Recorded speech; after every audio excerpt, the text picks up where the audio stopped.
नमस्कार, मैं हूं आशुतोष और आप देख रहे हैं सत्यहिंदी.com। सत्यहिंदी.com के खास कार्यक्रम श्रवणगढ़ की खरी खरी में आपका स्वागत है। हमारा यह विशेष कार्यक्रम है जिसमें श्रवण जी देश के जाने माने पत्रकार संपादक अपनी तीखी टिप्पणियां करते हैं मौजूदा राजनीतिक माहौल पर, और उनकी तीखी टिप्पणियों से ना तो सत्ता पक्ष बचता है ना ही विपक्ष, और दोनों ही तिलमिला के रह जाते हैं।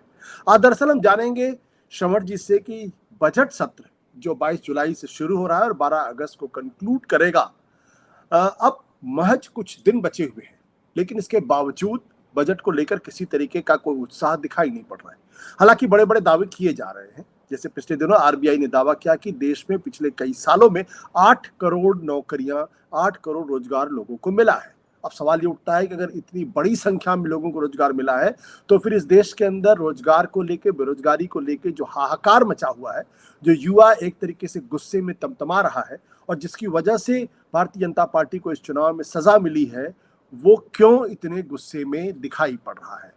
लेकिन बड़ा सवाल इसी बात को लेकर यह है कि जो तमाम मुद्दे 2024 के लोकसभा के चुनाव में भारतीय जनता पार्टी के लिए उनके गले की हड्डी बनी, क्या उसका कोई निदान इस बजट में देखने को मिल सकता है? क्या कारण है कि बजट को लेकर किसी तरीके की कोई गतिविधि अभी दिखाई नहीं पड़ रही है, या अगर हो भी रही है तो शायद हमको उस बारे में जानकारी नहीं है। लेकिन असली सवाल इसी बात को लेकर यह है कि 24 में जो कुछ भी बीजेपी के साथ हुआ है, उसका कोई भी रास्ता बजट के माध्यम से निकालने की कोशिश की जाएगी या नहीं। संकट का रास्ता समाधान बजट देगा या नहीं। श्रवण जी से जानते हैं। श्रवण जी, आपका बहुत बहुत स्वागत है अपने इस विशेष कार्यक्रम में। आपको क्या लगता है? देखिए, आपने कहा राजनीतिक विषयों पर टिप्पणी, तो आज हम राजनीतिक विषय पर नहीं कर रहे हैं, हम आर्थिक विषय पर कर रहे हैं जी। और वो उस आर्थिक विषय के पीछे भी राजनीति हम ढूंढना चाहते हैं। मतलब निश्चित रूप से राजनीति है। देखिए, ये दुनिया की 5वीं बड़ी आर्थिक महाशक्ति है भारत, और जैसा दावा करते हैं, और इसका वार्षिक बजट 22-23 जुलाई को पेश हो रहा है संसद में, लोकसभा में निर्मला सीतारमण कर रही है जी। अब ये बजट जो है, ये 48 लाख करोड़ रुपए का बजट है। मतलब कोई छोटा मोटा बजट नहीं है। 48 लाख करोड़। और ये मतलब एक तरह से आईना है हमारे देश की आर्थिक स्थिति का। इसके पहले इकोनॉमिक सर्वे आता है, फिर उसमें पता चलता है कि नब्ज क्या है देश की, फिर ये आता है, बजट आता है, तमाम चीजें बजट पर बहस होती है जी। आपको आश्चर्य नहीं लगता आशुतोष जी की इतनी बड़ी एक्सरसाइज हो रही है देश में? मतलब आज हलवा समारोह हुआ है फाइनेंस मिनिस्ट्री में। ये हलवा समारोह ये होता है कि जब तक बजट नहीं बन जाता तब तक बजट बनाने वालों को जाने नहीं दिया जाता, बाहर उनके मोबाइल रखवा लिए जाते हैं, उनको लगभग कैद करके रखा जाता है वॉलंटरीली। और फिर जब बजट बन जाता है पूरा, तब हलवा बनता है, और हलवा निर्मला सीतारमण बांटती हैं अपने जितने सहयोगी जिन्होंने बजट में मदद की। तो हो सकता है कल के अखबारों में आपको उनके फोटो नजर आए या वेबसाइट्स पर आज ही नजर आ गए हैं। इतना बड़ा महोत्सव सरकार का हो रहा है, पर देश के नागरिकों में किसी तरह का कोई उत्साह या प्रतिक्रिया देखने को नहीं मिल रही है। सरकार को नागरिकों की जासूसी के जरिए पता करना चाहिए। वो जासूसी तो हर चीज की करती है सरकार, कि ये नागरिक इतने उदासीन क्यों हैं उसके बजट के प्रति, ये उदासीनता किस कारण से पैदा हुई है। आपको अगर याद हो, मुझे तो याद है बहुत अच्छे से कि एक जमाना था जब क्या महंगा होने वाला है, क्या सस्ता होने वाला है, इसको लेकर बड़ी जिज्ञासाएं होती थी। अखबारों में बड़े ग्राफिक्स बनाए जाते थे, रुपया कहाँ से आएगा, रुपया कहाँ से जाएगा, एक लंबी चौड़ी तैयारी चलती थी। आज आप अखबार उठाकर देखें या टेलीविजन की डिबेट्स में देखें, या आपकी सत्य हिंदी की डिबेट को भी देख लें, क्या बजट को लेकर कोई चर्चा होती है क्या, या हो रही है क्या, या कब होगी, क्यों होगी, क्या विषय क्या होगा। क्या जनता को ये ऐसा लग गया है कि ये जो बजट है सरकार का, इसका उस जनता की जिंदगी से कोई संबंध नहीं है? मतलब उसकी मतलब जो जनता के खर्चे हैं वो तो उसकी खुद की सांसों से ही चलेंगे। जनता इसमें अपने लिए को ढूंढने को उसके पास है नहीं। मतलब ये जो बजट होता है, जनता को जो समझ में आ रहा है वो ये हो रहा है कि सरकार अपनी खुद की सुरक्षा या हिफाजत के लिए बजट बनाती है और खर्च करती है। अब इसके क्या इंडिकेटर्स हैं कि जो हम अपनी बात कह रहे हैं कि हमको क्या ढूंढना चाहिए जब बजट पेश होगा? हम जो बात कर रहे हैं कि इसमें जनता के लिए क्या है और सरकार अपने लिए क्या कर रही है, तो जैसे मान लीजिए कि महाराष्ट्र में और हरियाणा में इस साल के आखिर में चुनाव है, और झारखंड में और दिल्ली में अगले साल के प्रारंभ में चुनाव है, और ये जो चारों चुनाव हैं वो इसी बजट में दिखेंगे। मतलब ये जो अगला बजट आएगा उसके पहले के चुनाव हैं। जी। अब हमको जो ढूंढना है वो ये ढूंढना है, नागरिकों को देखना है कि ये जो राज्य हैं, महाराष्ट्र है, हरियाणा है, दिल्ली है, दिल्ली के बारे में अगर आपने सुना हो तो वहाँ एक बड़ी थोक में अधिकारियों की तबादले हटाना, नियुक्तियों का काम शुरू हो गया है। इसमें चीफ सेक्रेटरी तक के लेवल के लोग शामिल हैं। तो क्योंकि वो सरकार के पास है पूरी की पूरी एक्सरसाइज, तो बजट में हमको ये देखना पड़ेगा या ये ढूंढना पड़ेगा कि क्या इसमें जिन राज्यों में चुनाव हैं इस साल, हरियाणा, महाराष्ट्र में, और अगले साल दिल्ली और झारखंड में, क्या उनके लिए कुछ स्पेशल प्रोविजंस किए जा रहे हैं? क्योंकि महाराष्ट्र और हरियाणा में केंद्र के लिए सरकारें बचाना बहुत जरूरी हो गया है। राज्यसभा में वैसे ही लगातार सीटें कम हो रही हैं, और ऐसी स्थिति में मतलब महाराष्ट्र को लेकर तो बहुत गजब की रिपोर्ट्स आ रही हैं, जो अलायंसेस को लेकर आ रही है, अजीत पवार को लेकर आ रही है, तमाम चीजें आ रही है।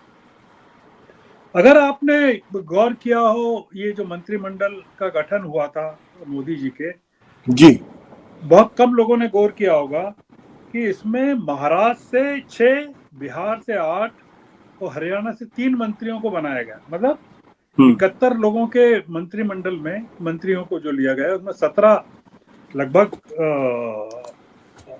17 लोग जो थे इन 3 राज्यों से थे। मतलब 25% के करीब, 25% से थोड़ा कम। इसका मतलब ये कि जो प्रायोरिटी है सरकार की या सरकार के दिमाग में जो है चीजें, योजनाओं में वो ये है कि जो चुनाव है वो प्रमुखता से स्थान लिए हुए हैं। दूसरी चीज ये कि आंध्र और बिहार ने अपने लिए स्पेशल पैकेजेस मांगे,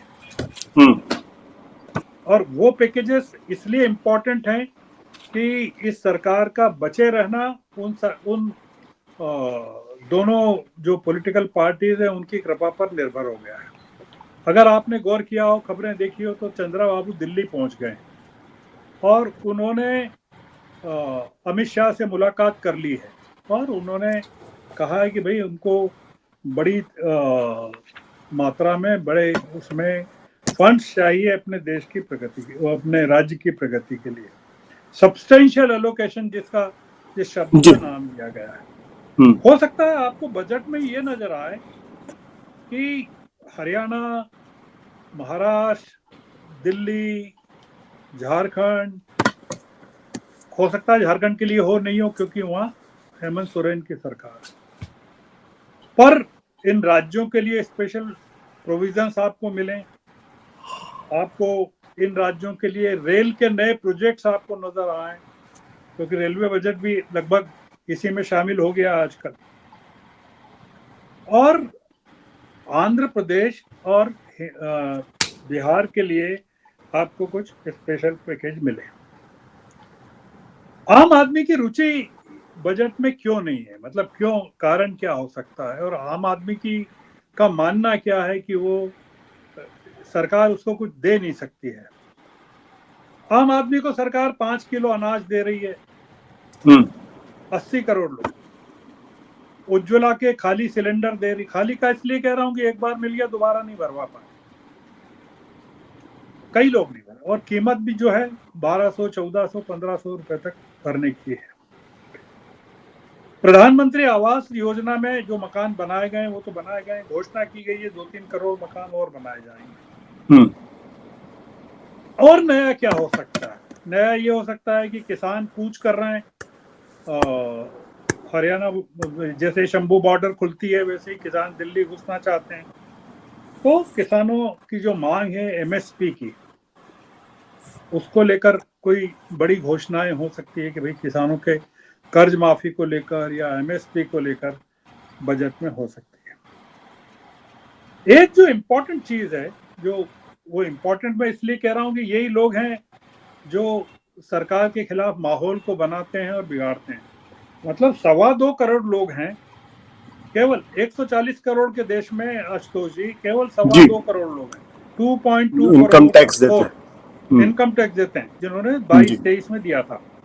और कुल जो टैक्स पेयर्स हैं वो 7.5 करोड़ हैं। तो 7.5 करोड़ में से 5 करोड़ ने कहा कि हमारे पास तो जीरो टैक्स लायबिलिटी है, मतलब हमको टैक्स देने की जरूरत ही नहीं है। मतलब कुल जो करदाता हैं वो 2.25 करोड़ हैं। अब मुद्दा ये है कि ये लोग नजर लगाए हुए हैं कि इनको क्या मिलने वाला है, मतलब ये जो बजट हो रहा है उसमें इनको क्या मिलने वाला है।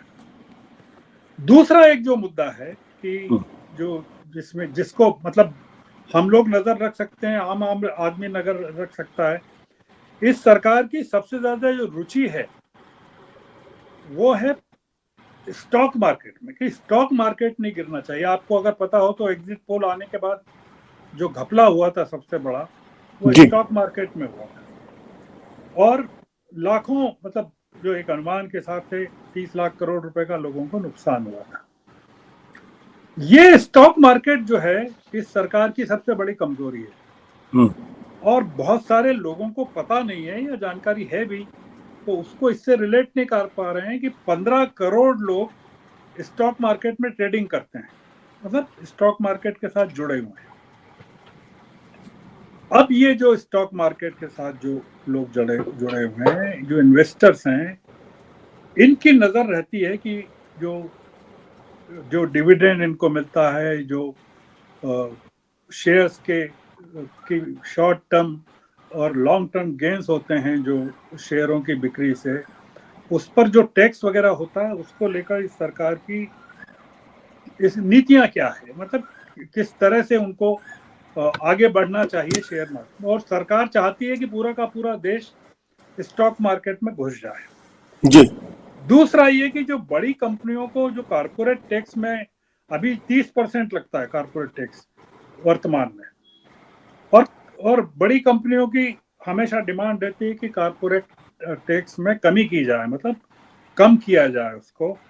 और वैसे ही सरचार्ज जो लगता है अभी, जो 7% है अभी 1 करोड़ से 10 करोड़ तक की इनकम पर, तो उसमें क्या सरकार फेर बदल कर सकती है, इन लोगों पर दबाव होता है। अब आपने देखा कि कितनी महंगी शादी अभी हुई है, तो ये तमाम लोग जो शादी में उपस्थित थे, ये तमाम लोग वही हैं जो जिनकी कंपनियां हैं, जो कारपोरेट टैक्स और कैपिटल गेन टैक्स में इनकी रुचि है। तो मतलब कुल मिलाकर जो हमारी बातचीत है वो ये कि इस बजट में आम आदमी के लिए कुछ होगा कि नहीं, कि बड़ी कंपनियां, कारपोरेट सेक्टर, स्टॉक मार्केट, और जहां चुनाव हैं उन राज्यों के लिए, और जहां चुनाव नहीं है, जो बैसाखियां हैं, तेलुगु देशम है, बिहार है, उनको कुछ मिलेगा। आईएमएफ ने प्रोजेक्ट किया है, आईएमएफ का प्रोजेक्शन आज आया इंडियन इंटरनेशनल मॉनेटरी फंड का, कि जो ग्रोथ है भारत की उसको 7% पे प्रोजेक्ट किया उन्होंने, पिछले साल के 6.8 के बजाय। आपने भी कहा कि 8 करोड़, कितने करोड़ जॉब आपने बताया कि जो सरकार 8 करोड़। ने दावा किया, 8 करोड़ आरबीआई ने दावा किया, आरबीआई ने दावा किया। Air India airport services limited, इसके वॉक इन इंटरव्यू था, आज की खबर है ये, उसमें 2216 खाली पद थे, और उन 2216 खाली पद, जिसमें जो जरूरत है वो हैवी सामान को उठाने रखने की है, मतलब शारीरिक क्षमता वाले काम है, सर्विसेज के, असिस्टेंट सर्विसेज के, heavy lifting and operational task, उसमें 25,000 लोग पहुंच गए बॉम्बे में। 2216 जॉब के लिए, आज की खबर में बता रहा हूं, और ये सरकार कह रही है कि 8 करोड़ जॉब दिए गए हैं। देखिए आशुतोष जी, हम अपनी बात को अब खत्म करते हैं, और वो ये बात है कि इस बजट में हमको ये देखना होगा कि राहुल गांधी जितना हमला कर रहे हैं कि ये सरकार तो पूंजीपतियों की सरकार है, इसको 2 पूंजीपति चलाते हैं या 4 पूंजीपति चलाते हैं, और राहुल गांधी ने जो अपनी गारंटीज अपने घोषणा पत्र में कही हैं, जिन मुद्दों को उठाया है, रोजगार के मुद्दे हैं, अग्निवीर का मुद्दा है, सबसे बड़ा मुद्दा अग्निवीर का है, और तमाम जो मुद्दे हैं वो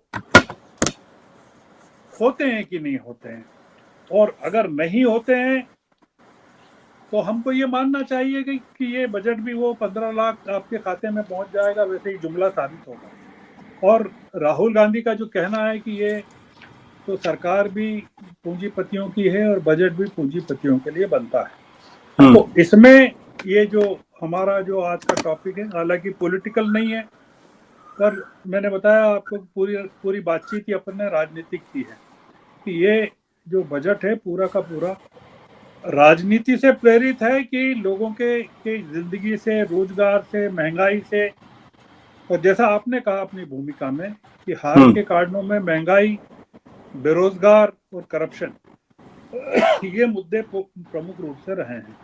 तो क्या ये सरकार बजट में, निर्मला सीतारमन उन मुद्दों को एड्रेस करती है?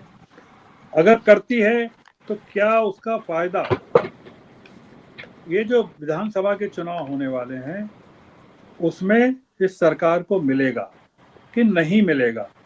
और अगर नहीं मिलेगा तो क्या उसके कारण और कुछ माने जाएंगे जिसमें कि मोदी जी के नेतृत्व को भी शामिल किया जा सकता है? तो फिर आज की चर्चा आशुतोष जी बस यही खत्म करते हैं। जी जी जी, धन्यवाद आपका। जी जी, thank you sir, thank you. Thank you.